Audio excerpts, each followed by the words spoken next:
Donc, vous voyez mon écran? Oui. Oui. Super. Alors, perte de féminité. Hop. Du coup, ce qu'on va voir, c'est la féminité, qu'est-ce que c'est? Quels sont les changements, les conséquences du changement? Donc, justement, vous avez parlé de la maladie, vous avez parlé de la ménopause, de tout ça. Donc, quelles sont les conséquences du changement? Et qu'est-ce qu'on peut mettre en place pour justement accepter ce nouveau corps? Alors, pour vous, du coup, je vous écoute. Perte de féminité, qu'est-ce que c'est? Un mot, une phrase. Il n'y a pas de bonne ou mauvaise réponse. Donc, qu'est-ce qui vous vient quand on vous dit perte de féminité?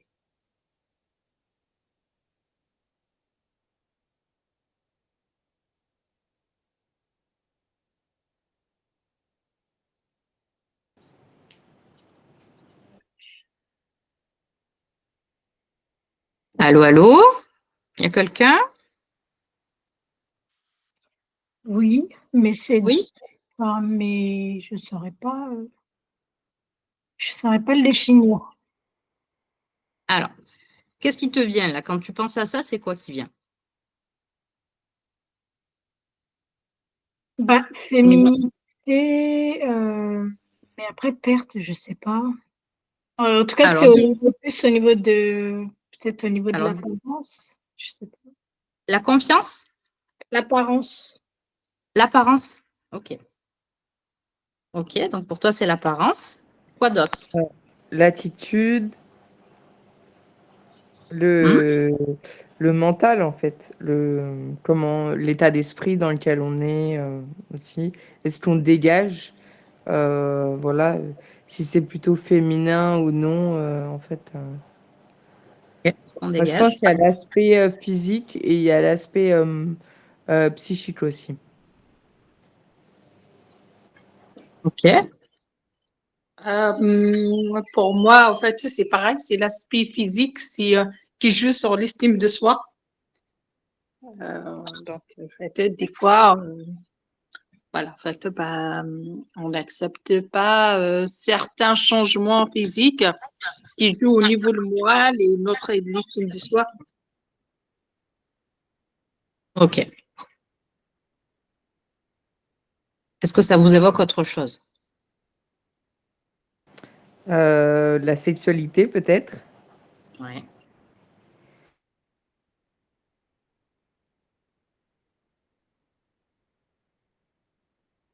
Et oui, l'amour de soi, c'est comment on s'accepte et comment on s'aime dans son corps et dans sa tête, quoi, entre guillemets. Alors, s'accepter et s'aimer dans son corps et dans sa tête. Vaste sujet. Quoi d'autre?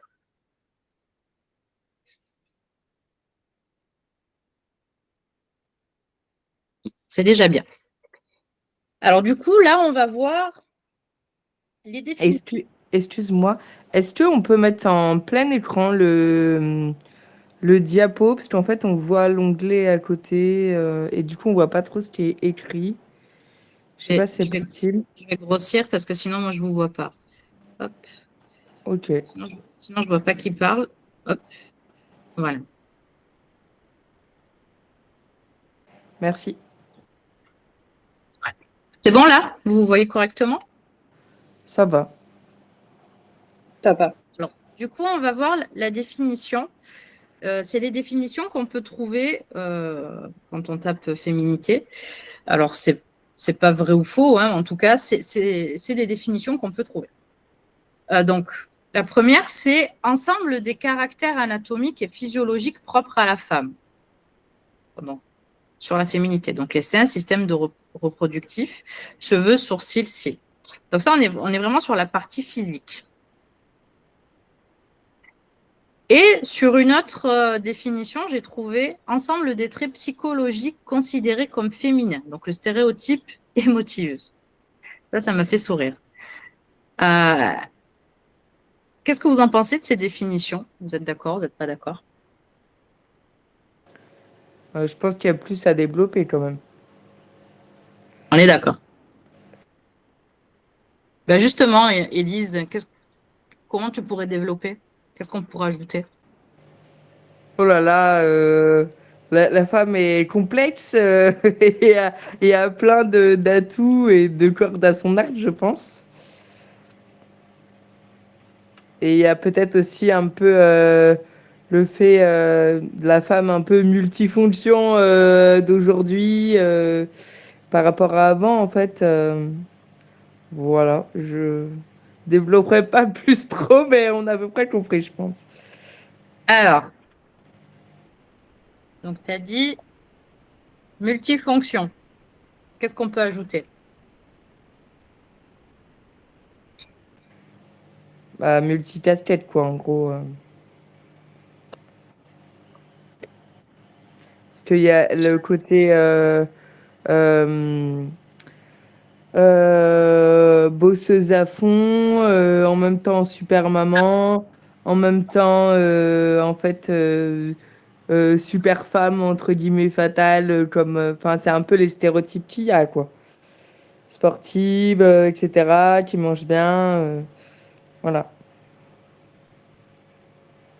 Et donc, il y a aussi la casquette prendre soin de soi, c'est ça? Ouais.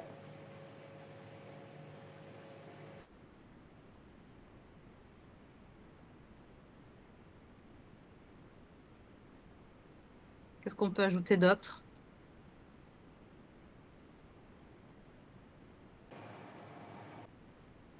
Je pense que le fait d'être mère, il y a aussi le fait de faire un lien générationnel, en fait, où du coup, je pense que la mère a vraiment un rôle là-dedans, mais après, c'est plus la mère que la femme, vraiment, en tant que telle, quoi.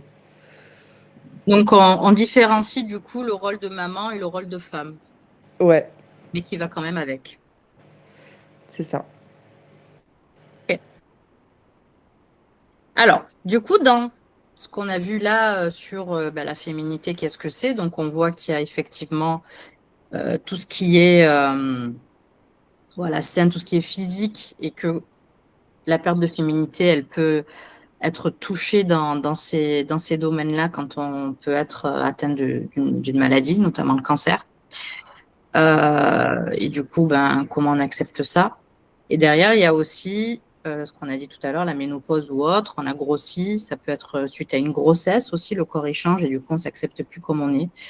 Ça peut être des choses de la vie courante, entre guillemets, mais du coup, qui a un impact euh, sur notre féminité. Donc, on va voir ces conséquences du changement. Alors, les conséquences du changement, donc ça va être les doutes, les questionnements. La perte d'identité, donc ça peut être la maladie m'a volé ma féminité ou alors je ne me reconnais plus. Voilà, si on repart sur l'exemple de la grossesse, ben, il y a 9 mois, j'étais toute mince. Aujourd'hui, j'ai 20 kilos en plus. Je ne me reconnais plus. Je ne comprends pas ce qui s'est passé. Là, une perte d'énergie. La perte d'énergie, ça va avec l'émotion de la tristesse. Perte d'estime et d'amour de soi. Vous en avez parlé tout à l'heure. Peur de ne plus retrouver notre féminité. Par rapport à ce changement, on peut se dire bah, c'est irréversible. Comment je vais faire pour continuer à vivre dans ces conditions? Explosion d'émotions, cris, pleurs. Donc là, on va être sur l'émotion de la tristesse, de la colère, peut-être de la peur. Et bah, tout ça, ça peut conduire à une déprime ou une dépression. Donc on se rend compte finalement que ce qui se passe, bah, il peut se passer quand même beaucoup de choses dans notre tête et dans notre corps. Est-ce que par rapport à ces conséquences du changement, vous en voyez d'autres?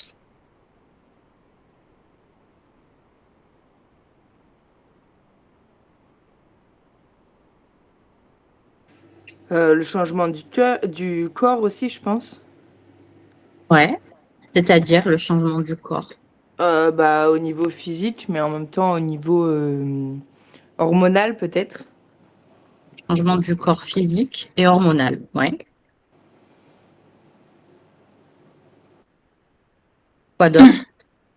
En fait, l'ensemble de changements physiques, Mhm.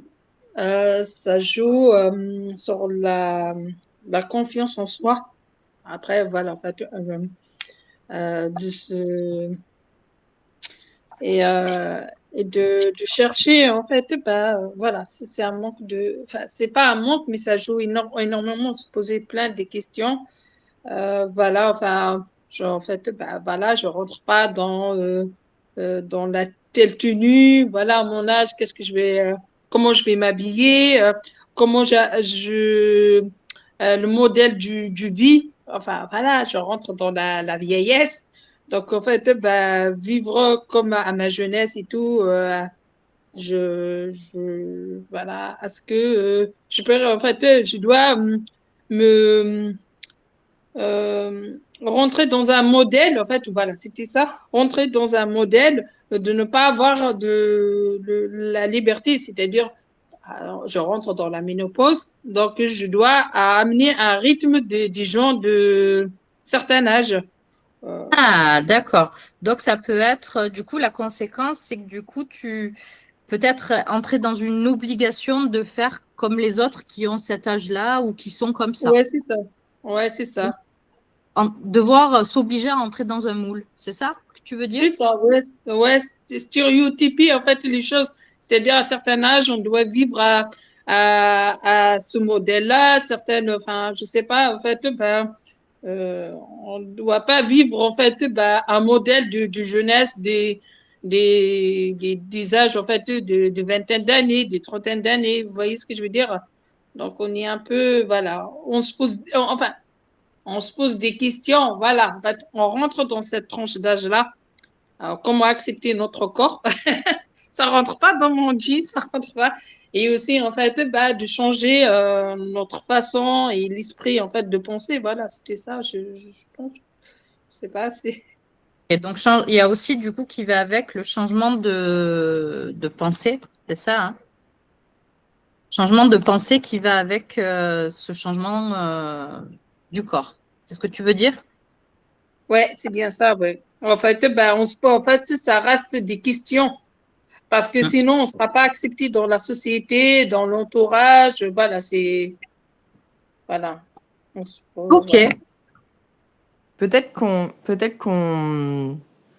on se met aussi une sorte d'objectif et d'idéal qu'on pense qu'il faudrait avoir en fait suivant voilà l'âge qu'on a, etc.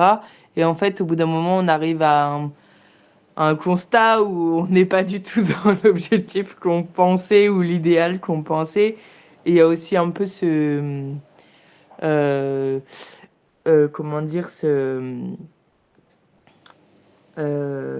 ah, j'ai pas le mot là, il me manque le mot, mais cette désillusion en fait qu'on s'est faite et on arrive à un moment et on est un peu blasé parce qu'on se dit bon bah voilà c'est comme ça et j'en suis là quoi. Ok. Ouais, je parle en fait au niveau de l'âge aussi. En fait, bah, vous savez, en fait, bah, je travaille dans le milieu d'handicap, même les gens handicapés, en fait, bah, voilà, ils sont en fait bah, un fauteuil roulant, un aveugle ou autre. Donc, et il y a voilà, en fait, bah, il faut que, par exemple, de se mettre, c'est un exemple bête, en fait, je vais m'excuser, de se mettre en mode punk ou autre. Donc, si, en fait, bah, voilà, sur un fauteuil roulant et tout, il n'est pas, il trouve pas, en fait, la même vision et le même regard que celui que sur un fauteuil roulant, il fait ça. Voilà, en fait, je sais pas comment vous expliquer. C'est tout ça, en fait, bah, ça joue. Ça joue. En fait, je parle de la féminité, bien sûr, hein, en fait, Ouais. d'une femme, en fait, d'handicap, de la maladie, voilà, en fait, je reviens au niveau de l'âge, de prendre une femme de 50 ans, il va mettre, en fait, un jean déchiré, en fait, voilà, il va vivre sa vie comme, en fait, il la souhaite. Donc, voilà, tout ça, ça se pose comme question, Mm. la féminité, en fait, ben, voilà. Donc j'ai mis ne pas oser par rapport au regard et au jugement des autres. C'est ce que tu veux dire, Nadia? Oui, c'est ça, c'est ça. En fait, en fait, enfin, pour moi, on est obligé d'oublier, enfin, c'est pas obligé, mais certaines, ils ont du courage. En fait, c'est là que ma question, en fait, qui se pose. Ils osent pas, en fait, vivre leur féminité comme ils la souhaitent. Mais certains, Mm. voilà, en fait, c'est pour ça que je suis dans cet atelier. Comment, en fait, surmonter et de faire ce qu'on veut. Alors ça, on pourra le travailler en entretien individuel. Je te donnerai des billes justement, parce que toi, tu as cette croyance que d'autres peut-être n'ont pas. Et c'est justement comment modifier cette croyance. Toi, tu es un petit peu, de ce que je comprends, tu es un petit peu dans une case où, voilà, j'ai tel âge, donc comme j'ai cet âge-là, je dois rentrer dans cette case-là et je m'interdis de faire des choses que je faisais quand j'avais 20 ans. C'est Et en, ça, c'est ça, et en fait, c'est ça oui. qu'il faut modifier. C'est un travail sur toi. Mais ça, on pourra le développer en individuel, si tu veux. Merci. Autre chose?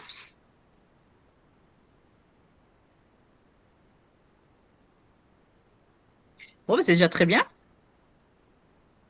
Alors, du coup, on va voir maintenant quand il y a eu ce changement. Donc voilà, j'avance dans l'âge, ben, j'ai des rides qui sont là, j'ai des cheveux blancs, j'ai j'ai eu une maladie, j'ai perdu mes cheveux, j'ai subi une chirurgie, j'ai plus de seins.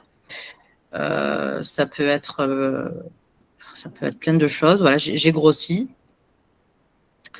Ben, du coup, comment accepter ce nouveau corps? Donc, on va voir la courbe de l'acceptation. Et donc, ça va te faire un rappel, Nadia, puisqu'on l'a vu, mais là, on va le voir en profondeur. Donc, ça, c'est la courbe de l'acceptation du changement. Donc, la première phase, c'est une phase de déni, de choc. C'est-à-dire, bon, eh ben, j'ai plus le corps que j'avais avant, je suis plus comme avant. Voilà. Et donc, on est dans un refus, j'ai pas envie, je veux pas accepter, je veux pas être comme ça. Donc, on entre dans une phase de résistance. Et en fait, là, on est plutôt dans une phase de colère. On est en colère contre le monde, on est en colère contre soi parce que ben, on a mangé et puis ben, on n'aurait pas dû, on regrette, on est dans de la culpabilité, on en veut au monde, on peut en vouloir à ses proches. On est vraiment dans une phase de colère, d'irritabilité. Alors, ce que je vous explique là, c'est toutes les phases et toutes les émotions qu'un être humain peut traverser dans ce processus. Ça ne veut pas dire que tout être humain est obligé de passer par ces phases-là.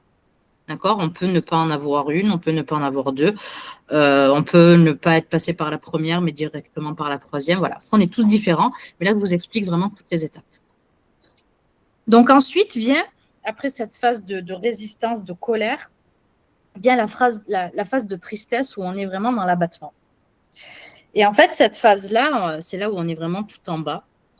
Et on peut entrer enfin, cette étape-là peut nous amener, si ça dure longtemps et si on ne met pas des actions pour avancer, on peut entrer dans une dépression. Donc, ce n'est pas anodin. Et c'est important de prendre conscience de où on est, du travail qu'il y a à faire, des actions qu'on doit mener. Déjà, cette prise de conscience, elle est importante pour pouvoir avancer. J'ai des personnes qui peuvent être là-dedans et pendant des années. Ça peut durer 10 ans, 15 ans, 20 ans ou plus. Et ça va développer une dépression, ça va développer une tristesse. Et en fait, on peut rester enfermé entre ces deux phases, c'est-à-dire qu'on est en colère, on est triste, on revient, on est en colère, on est triste, et on peut rester enfermé pendant des années là-dedans. Et du coup, derrière, ça peut entraîner des maladies physiques. Donc, c'est pas anodin. Donc là, je vais vous donner des étapes justement et des choses à mettre en place pour arriver à cette acceptation. Donc, une fois qu'on met en place des choses, une fois qu'on passe le cap, entre guillemets, on arrive sur une phase de résignation. Alors, la résignation, c'est vrai que ce mot, J'aime pas trop, moi je préfère le mot résilience. D'arriver à cette résilience où on se dit, bon, les faits sont là, mon corps il est comme ça. Ben maintenant, je suis prête pour ce qui va arriver, je suis prête à accepter et je suis prête à continuer à vivre comme ça. Et c'est là qu'on va arriver vraiment sur une acceptation, sur vraiment, euh, ben, je continue à vivre comme ça. Et là, du coup, Nadia, ou toi, là, tu pourrais arriver à te dire, bon, eh ben, j'ai envie de crier parce que quand j'avais 20 ans, eh ben, je hurlais dans la rue et aujourd'hui, eh ben, j'ai envie de le faire et c'est pas mon âge qui va m'en empêcher. Ben, je le fais. J'ai envie de m'habiller en rose fuchsia. Voilà, aujourd'hui, eh ben, je le fais. Ça te parle, ça, Nadia?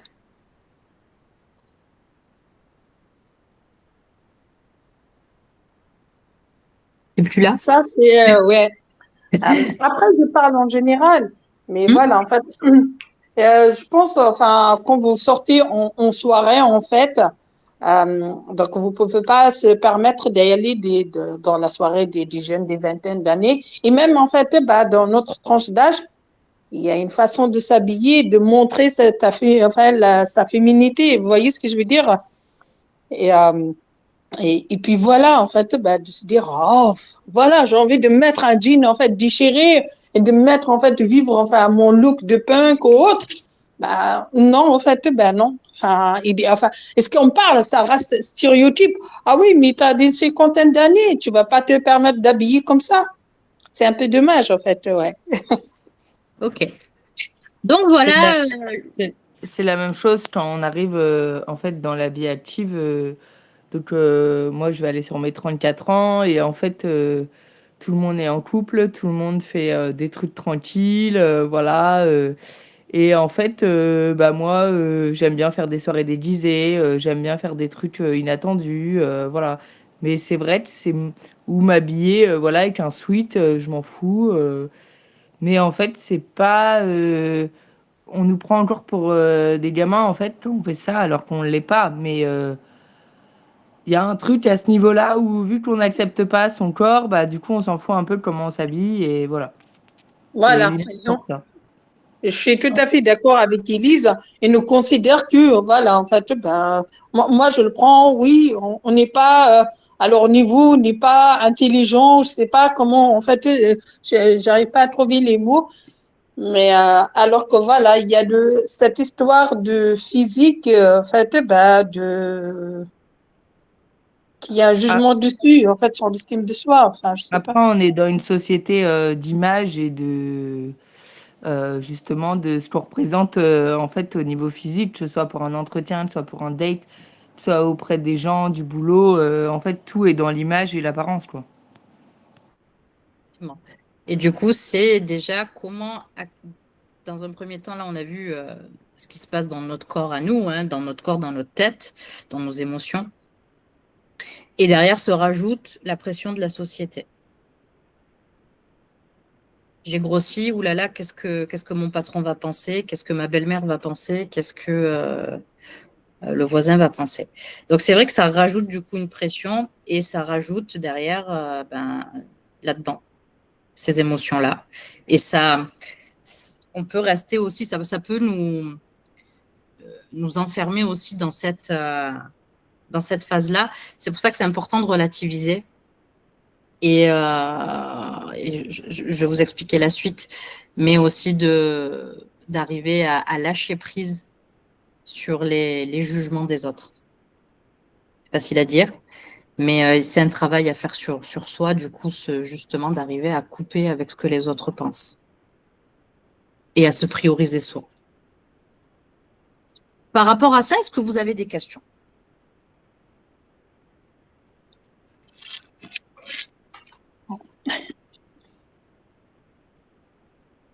Continue? Chercher des outils, enfin, c'est pas de chercher des outils, euh,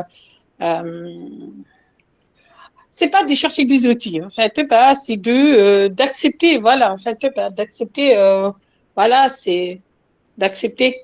En fait, on se met en colère, on se pose des questions, pourquoi, puis de se dire, allez, on va faire en fait comme les autres. On reste dans le mood comme les autres, en fait. Et Voilà, c'est la vie.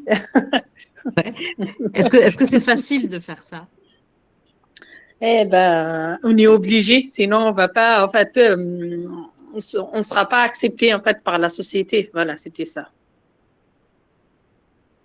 Enfin, par les gens, je veux dire, quand je dis la société, par l'employeur, par en fait, on peut pas faire un tatouage sur le visage, on peut pas, voilà, y aller avec en fait, moi j'adore en fait comme ils lisent, en fait, mettre mes combines en fait, ben pyjama et tout, donc on peut pas y aller, donc voilà, parce qu'il y a le jugement. Il y a le jugement de où, en fait, on va y aller en jean déchiré à cinquantaine d'années au travail, enfin, ou en soirée d'amis et tout. Donc, on doit s'habiller comme des autres, comme eux. On regarde la tranche d'âge, comment ils s'habillent, et ben, on s'habille. Comment ils sont féminisés, on se féminise. Donc, on reste dans le modèle de la société. Ça, c'est ta croyance. Tout le monde n'est pas comme ça. D'accord? Et je te dis ça, on va voir la suite justement. Et c'est justement un travail qui pourrait t'amener à avancer. Donc, la première étape, c'est accueillir vos émotions. Ce qu'il faut savoir, alors on l'a vu là hein, dans ce processus ici, il y a la colère, il y a la tristesse, il peut y avoir aussi la peur. Donc, toutes ces émotions-là, c'est des émotions qui peuvent nous paraître négatives. Et du coup, on les refoule parce que c'est peut-être l'éducation qu'on a eue, la société dans laquelle on vit, c'est mal vu de se mettre en colère ou de pleurer. Donc, on ne veut pas forcément accueillir ces émotions et on les refoule. Sauf que si les émotions, elles sont là, c'est pas pour rien. Si vous avez des émotions, c'est que vous êtes un être humain. Un robot, lui, il n'a pas d'émotions. Et le corps humain, je pense que vous le savez, il est quand même assez bien fait. Donc, si on les a, c'est qu'elles servent à quelque chose. Donc, c'est important de les accueillir et de comprendre pourquoi elle est là. Pourquoi je suis en colère? C'est vraiment important de se poser la question, pourquoi je suis en colère? Qu'est-ce qui a fait que je m'énerve? Qu'est-ce qui a fait que je me sens frustrée? Qu'est-ce qui fait que je pleure? Et c'est vraiment de comprendre derrière ça, quelle valeur a été touchée? Qu'est-ce qui est touché au fond de moi? Et une fois qu'on comprend ça, l'émotion, ça va plus devenir une faiblesse, comme on peut l'avoir aujourd'hui, mais ça va devenir une force. Je vous donne un exemple, pour que vous puissiez comprendre où je veux aller. Quelqu'un qui est malade, qui a un cancer, il va entrer dans ce processus, il va entrer, donc il va avoir cette phase de colère, il va avoir cette phase de tristesse, et surtout l'émotion qui est là, ça va être la peur, d'être terrorisé d'aller faire la chimio, d'être terrorisé, de se faire opérer. Donc, il va être souvent amené dans cette émotion de peur. Mais au final, si on se pose la question réellement de quoi il a peur, en vrai, il a peur de mourir. Et du coup, une fois qu'on a trouvé cette profondeur, du coup, ça veut dire quoi? Pourquoi elle est là finalement, l'émotion de la peur? Elle est là parce qu'il a peur de mourir. Donc, si ma peur de mourir, elle est élevée, elle est là, ma peur de mourir, ça veut dire quoi en contrepartie? Ça veut dire que je tiens à la vie à ce niveau-là. Donc, maintenant, si j'arrive à contrebalancer les choses, si je réfléchis autrement, du coup, j'ai peur. J'ai peur à ce niveau-là. Ça veut dire que je tiens à la vie à ce niveau-là. Ça veut dire que donc, je vais me servir de cette émotion et de cette peur pour me battre contre la maladie. Parce qu'en fait, ça veut dire que j'en suis là. Je suis terrorisée parce que je veux vivre. Donc, je vais me battre pour vivre. Et finalement, l'émotion de la peur, ça ne devient plus notre ennemi, ça devient notre ami et notre allié dans ce combat. Et c'est vraiment important d'arriver à le comprendre, à se comprendre. Mais pour se comprendre, il faut se poser les bonnes questions. Donc, la première étape, c'est ça. La deuxième, c'est décider de ce que vous voulez. Ça, c'est important de visualiser. Visualiser ce que vous voulez et de décider ce que vous voulez. Parce que quand on visualise qu'on se sent bien dans notre corps, quand on visualise quelque chose de positif, on va plus arriver à y aller que si on visualise quelque chose de négatif. Développer des croyances aidantes. Et c'est là, Nadia, où il y a un petit travail à faire. On a tous des croyances limitantes. On en a tous. On les a certainement eues dès notre enfance, d'autres qu'on a développées pendant l'âge adulte, mais on en a tous. Et c'est ancré dans notre inconscient. Et on ne s'en rend pas compte, en fait, que c'est une croyance limitante. Et en fait, quand on arrive à modifier ces croyances limitantes en croyances aidantes, eh bien, du coup, on arrive à avancer et on arrive à supprimer les obstacles qu'on peut avoir devant nous, qui nous paraissaient des obstacles et qui finalement, en modifiant cette croyance, on se rend compte que c'est plus un obstacle en fait. Parce qu'on se bloque des fois soi-même par rapport à cette croyance. Porter attention à son langage. Ce qu'il faut vraiment intégrer, c'est le positif amène le positif et le négatif amène le négatif. Je vais vous expliquer un petit peu le cerveau, comment il fonctionne avec l'inconscient. L'inconscient, grosso modo, alors j'ai plus les chiffres exacts, mais grosso modo, il peut assimiler à la minute des milliers d'informations. D'accord? Le conscient, lui, il n'arrive pas à assimiler autant, et en fait, c'est l'inconscient qui va lui amener des informations et qui va faire le filtre et qui va l'amener au conscient. Et donc, il ramène des centaines d'informations. Donc, on voit qu'il y a un écart entre ce que l'inconscient assimile et ce qui vous ramène au conscient. Comment il fait ce filtre, l'inconscient? Eh bien, il fait ce filtre avec ce qui est important pour vous au moment M. Par exemple, si à un moment donné, vous recherchez une voiture, vous recherchez une Clio rouge, n'importe quoi, il va voir que vous êtes toute la journée en train de chercher des Clio rouges sur le bon coin. Et bien, du coup, quand vous êtes sur l'autoroute, il va vous faire voir ces Clio rouges, alors qu'avant, vous ne les voyez pas. Ben, c'est un petit peu ça.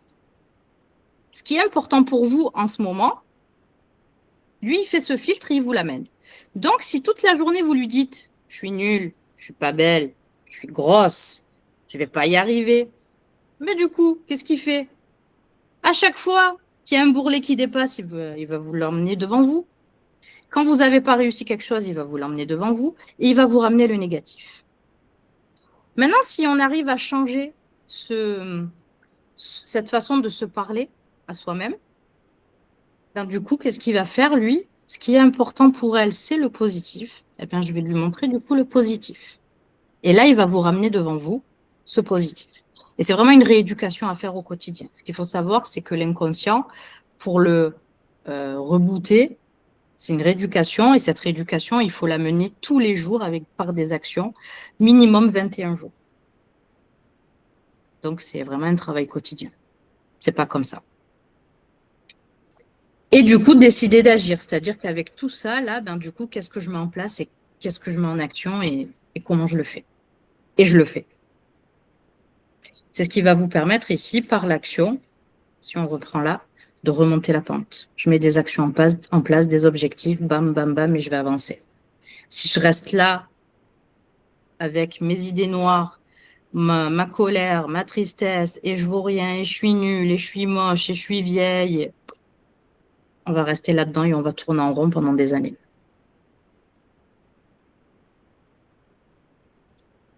Ensuite, il y a développer sa flexibilité. Donc là, ça va être vraiment sur accepter et lâcher prise. En fait, je lâche prise. J'ai des kilos en trop.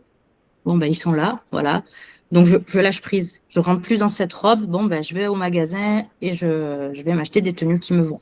C'est vraiment de plus être fermé sur ce qu'on pensait, sur ce qui était. C'est maintenant, bon, ben, comment j'aménage mon quotidien avec ce nouveau corps.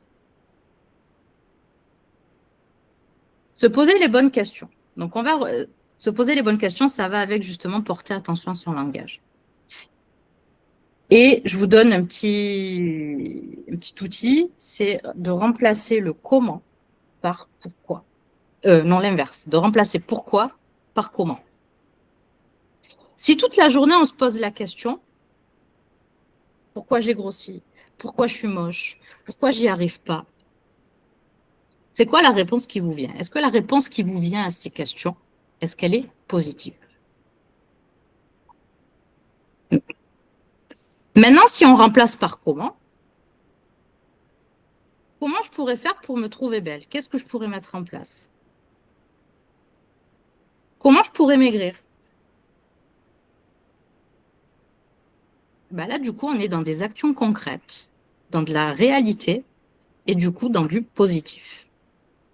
Et en fait, en se posant les mauvaises questions et du coup, en amenant des réponses négatives à ces questions qu'on se pose, eh ben, on est dans ce que j'expliquais tout à l'heure là-dedans.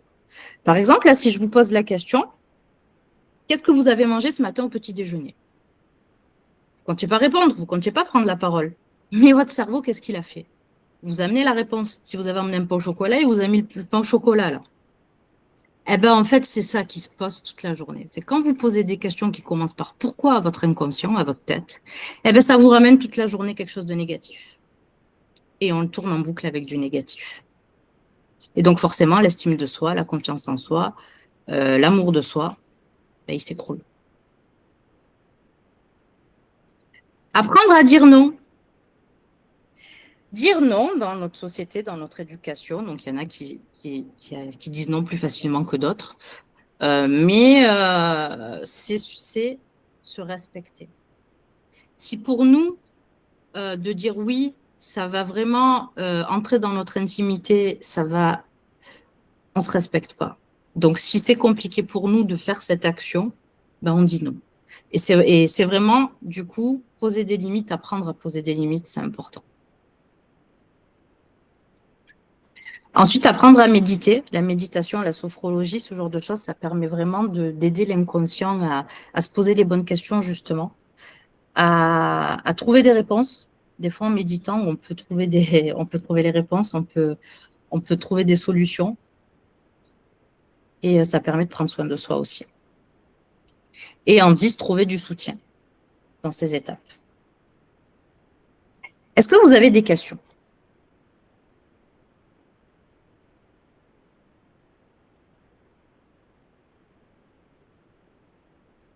Qu'est-ce que vous en pensez?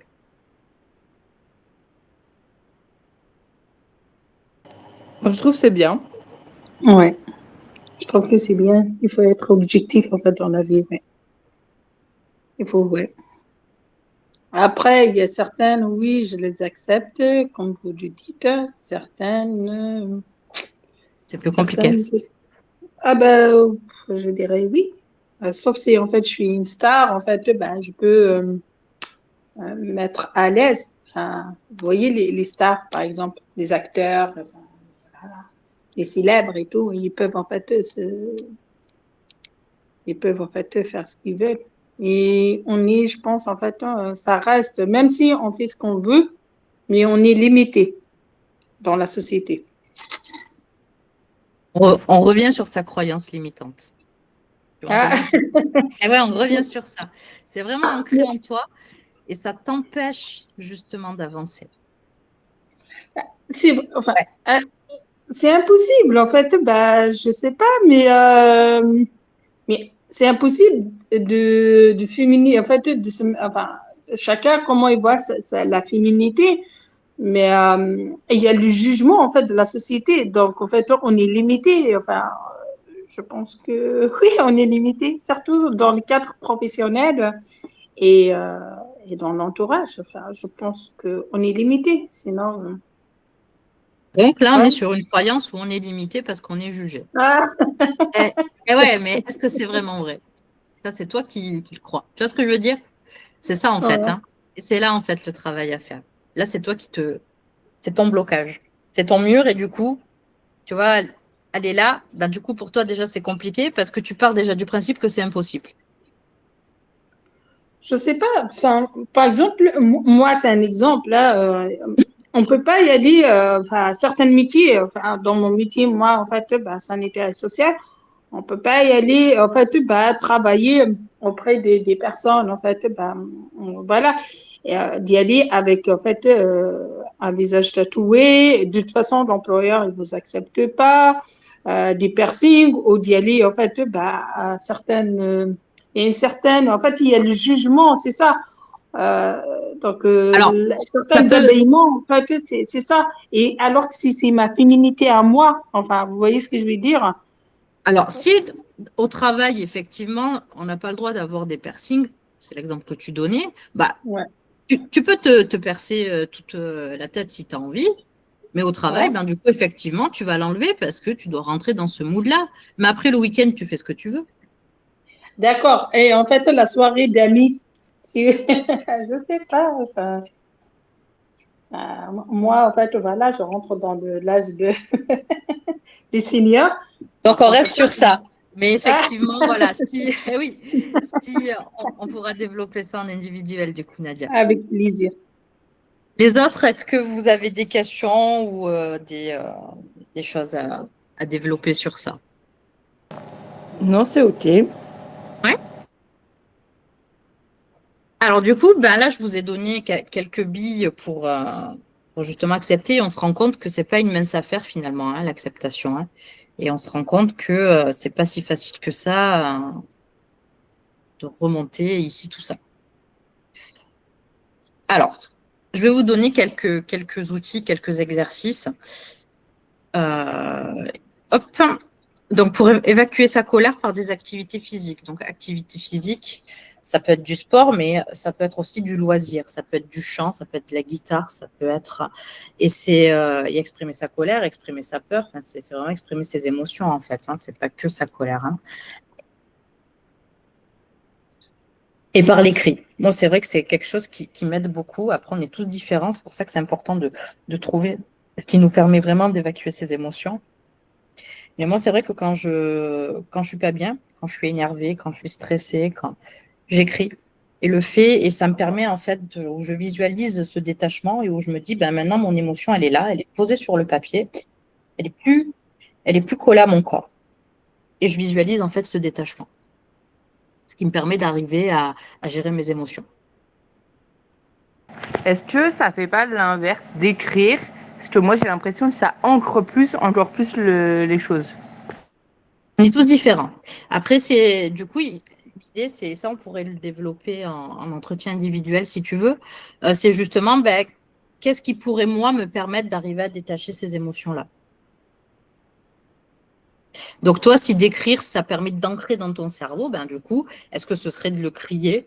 Est-ce que ce serait de le visualiser? Est-ce que ce serait de visualiser, par exemple, je le jette à la poubelle et la poubelle, je la mets à la benne? Tu vois, ça peut être autre chose. Mais c'est justement de trouver, toi, qu'est-ce qui te parle. OK. La boîte positive pour booster l'estime de soi. Donc, c'est aussi de noter les choses positives et en fait, ça va avec ici porter son langage et son attention. Et donc, s'obliger à noter des choses positives. Donc, ça, c'est un petit outil. C'est tous les jours, je peux noter quelque chose de positif qui s'est passé dans la journée. Et il y en a.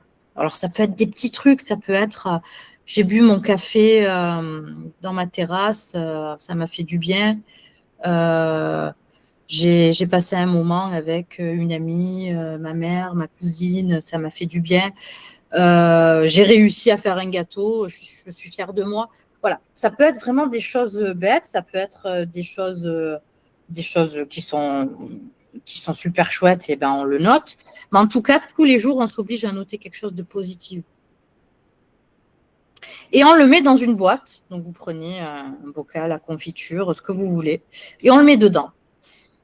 Et quand ça ne va pas, quand on est dans un moment où l'estime de moi, elle n'est pas au top, j'ai passé une mauvaise journée, je l'ouvre cette boîte. Et ça fait du bien. Et ça vous oblige du coup à reconditionner, entre guillemets, votre inconscient, où on oblige à travailler sur de la positivité. Et du coup, tous les jours, on s'oblige à écrire quelque chose de positif. Et donc, toi, Elise, tu disais que écrire, c'était ancré dans ton cerveau. Donc là, peut-être que ça peut être un bon exercice pour l'ancrer dans ton cerveau, cette Ouais, je l'ai positivité. déjà fait pendant pas mal de temps, peut-être 1 an.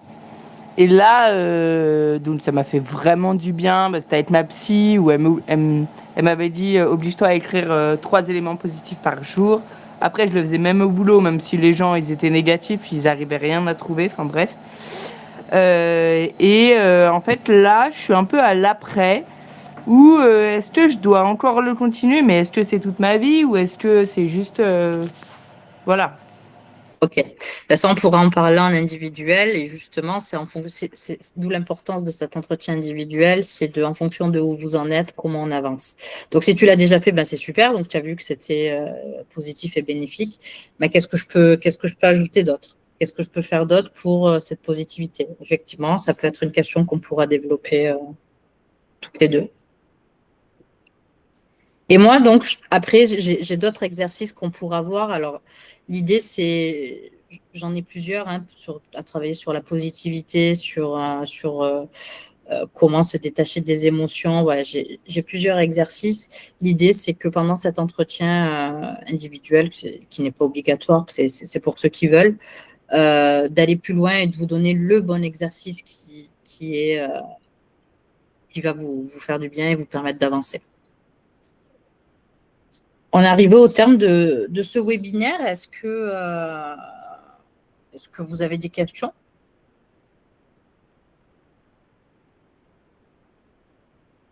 Moi, j'ai des questions plus sur l'aspect physique au niveau femme. Comment faire?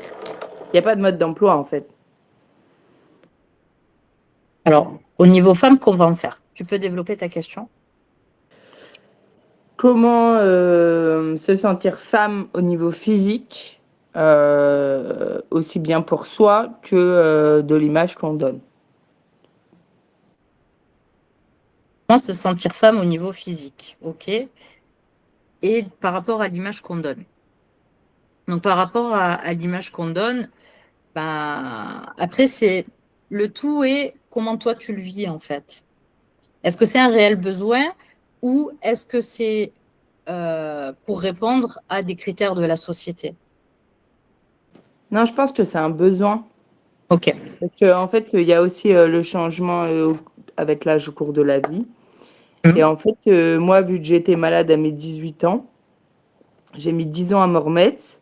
Là, j'arrive à mes 30 ans, mais je sais pas comment faire, en fait. Et ouais. Du coup, voilà, c'est par l'action, par les objectifs. Et là, la question, c'est qu'est-ce que je peux mettre en place et comment m'habiller, comment m'habiller. C'est un petit peu ça tes questions, du coup, si je comprends bien. Ouais, c'est Comment je ça. prends cette part, hein, voilà. Donc là, tu peux faire peut-être appel à un coach en image, prendre des cours de maquillage, peut-être ce genre de choses-là qui peuvent t'aider. Ok.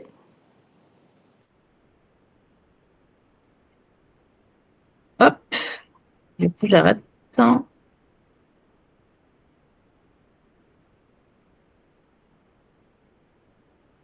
Il a planté.